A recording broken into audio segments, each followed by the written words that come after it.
This is Rose Iceberg. I would venture to say this is probably the most popular rose there is. I see it consistently the most planted around, and for good reason. I've owned this in all of my properties, and I just love how profuse a bloomer it is. The clear, icy white flowers that you see here in abundance.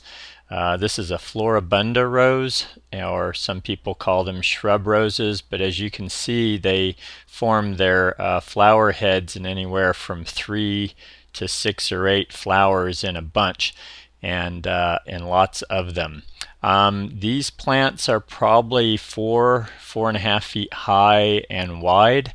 They're more mature, and they've been used to kind of frame an area at a event plaza where they have outdoor weddings and so forth.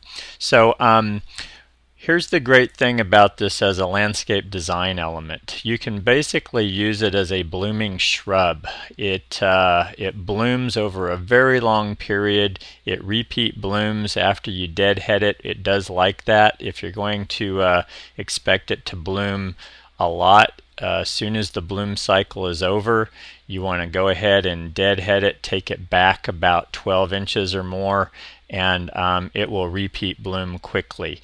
Because it blooms so much, it likes to be fed, so I would use a rose food or a miracle grow with this plant during its bloom cycle so that you get the most bloom out of it possible.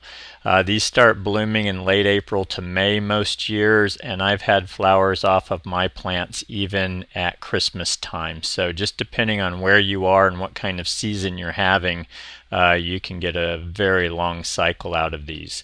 They're great as a cut flower, and they'll last easily a week in a vase. So you're seeing some of the different ways to use these. Also, these do not need the intense pruning of a hybrid tea during the winter. I take these down to about 2.5 feet, and they come back strongly after that. They're very disease resistant. Mine get mild mildew sometimes, but mostly not, and I don't really have a problem with black spot or rust.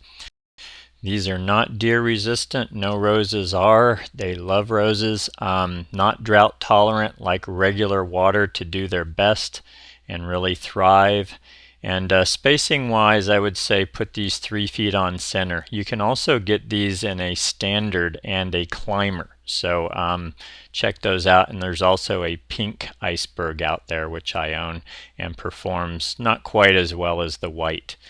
Excellent shrub rose. Highly recommend this one. Combines well with Mexican sage, penstemon, and geraniums.